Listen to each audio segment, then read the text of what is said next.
کسی بھی مرد کی زندگی میں بہار اس کی نیک بیوی سے ہی ہوتی ہے۔ عورت کا جہاد شوہر کے ساتھ اچھی زندگی بسر کرنا ہے۔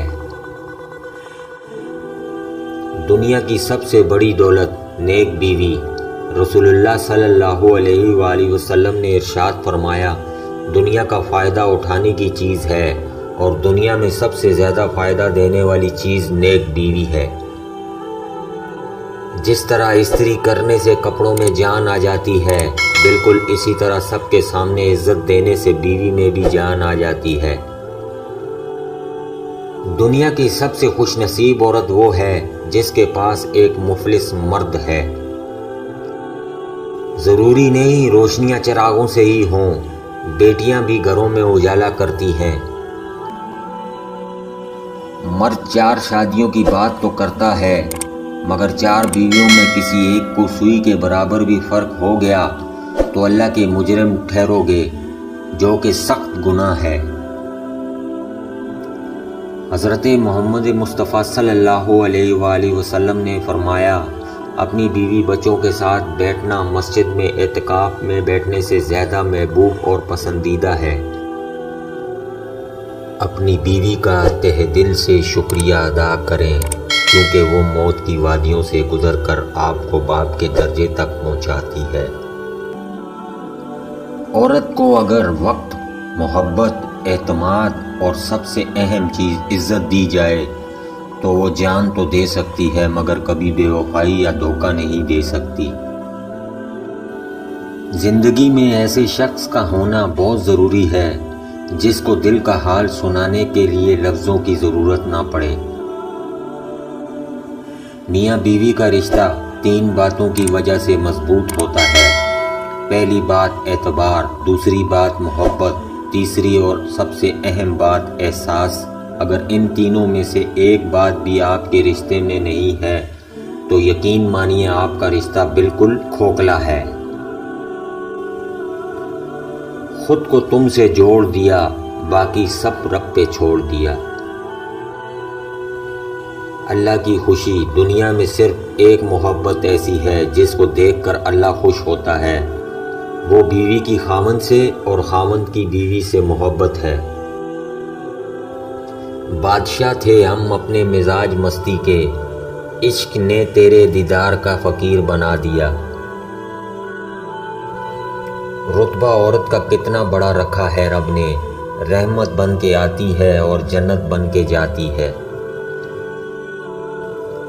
رسول اللہ صلی اللہ علیہ وآلہ وسلم نے ارشاد فرمایا، سب سے پہلے جو چیز انسان کے ترازوئے اعمال میں رکھی جائے گی وہ انسان کا وہ خرچ ہوگا جو اس نے اپنے گھر والوں پر کیا ہوگا۔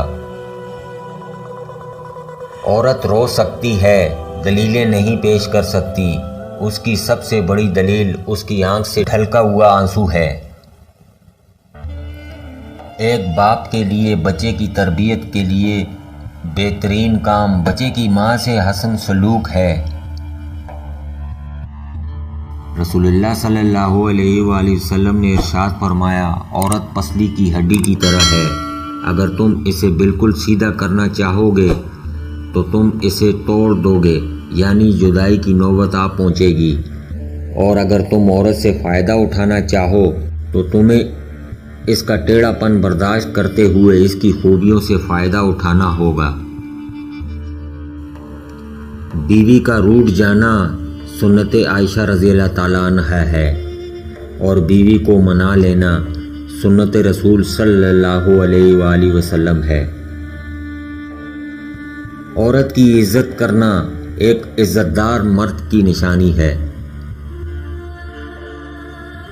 سب سے بہترین تحفہ جو مرد اپنی بیوی کو دیتا ہے وہ اس کا وقت، اس کی توجہ اور اس کا پیار ہے۔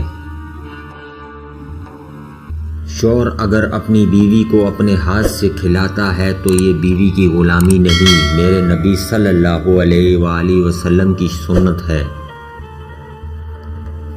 نبی کریم صلی اللہ علیہ وآلہ وسلم کا فرمان ہے، میاں بیوی کا ایک دوسرے کی طرف مسکرا کر دیکھنا بھی ثواب ہے۔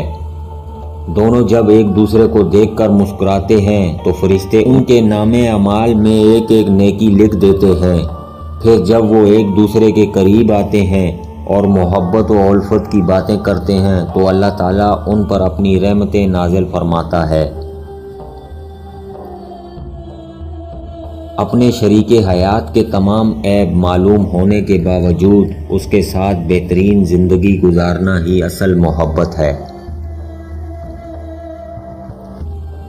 دنیا میں نیک پرہیزگار عورتوں کو جنت میں داخل کرنے کے بعد اللہ پوچھے گا، بتاؤ تم کس کے ساتھ رہنا پسند کرو گی؟ مردانگی کی بہترین سطح یہ ہے کہ مرد کی وجہ سے عورت کی آنکھ میں آنسو نہ آئے۔ ہم سفر خوبصورت نہیں، قدر کرنے والا ہونا چاہیے۔ عورت کے لیے شوہر کو راضی کرنے سے بڑھ کر کوئی شفاعت نہیں۔ پیغمبر اسلام رسول اللہ صلی اللہ علیہ وآلہ وسلم نے فرمایا، جو شخص گھر کے کاموں میں اپنی بیوی کی مدد کرے، خدا اس کے لیے 1 سال کی عبادت کا ثواب لکھتا ہے۔ حضرت فاطمہ الزہرا رضی اللہ تعالیٰ عنہا نے فرمایا، تم میں بہترین مرد وہ ہے جس کا اخلاق بہتر ہو اور وہ اپنی بیوی کے ساتھ مہربانی اور شفقت سے پیش آئے۔ جب بیٹی ہو جائے تو مرد کو اپنی زندگی میں یہ دیکھنے کی اشد ضرورت ہے کہ کیا اس نے اپنی بیوی کو خوش رکھا ہے۔ کل کو میری بیٹی کی شادی میرے جیسا رویہ رکھنے والے شخص سے ہو گئی تو کیا وہ خوش ہوگی یا پھر غمگین؟ جو آدمی اپنی بیوی کی عزت اپنے خاندان میں نہ کروا سکے وہ آدمی بیکار ہے، کیونکہ بیوی کو روٹی، گھر، پیار، محبت کے علاوہ عزت بھی چاہیے۔ تم عورت کی قربانی کی بات کرتے ہو، اپنے ماں باپ کو چھوڑ کر تمہارے گھر آتی ہے، کیا تم چھوڑ سکتے ہو اپنا گھر؟ کیا تم چھوڑ سکتے ہو اپنا رہن و سہن، اپنے طور طریقے؟ ہرگز نہیں۔ یہ تکلیف صرف ایک عورت ہی جانتی ہے۔ رسول اللہ صلی اللہ علیہ وآلہ وسلم نے فرمایا، مسلمان مرد کے پاس اسلام کے بعد سب سے قیمتی چیز اس کی بیوی ہے۔ عورت کے آنسو اس کی تکلیف میں اتنے نہیں نکلتے جتنے اسے وہ الفاظ رلاتے ہیں جس میں اس کی توہین کی گئی ہو۔ جو مرد بار بار عورت کو دھوپ میں لا کھڑا کرے وہ کبھی اس کی چھاؤں نہیں بن سکتا۔ میاں بیوی کو ایک دوسرے پر اتنا بھروسہ ہونا چاہیے کہ بات بے بات صفائیاں نہ دینی پڑیں۔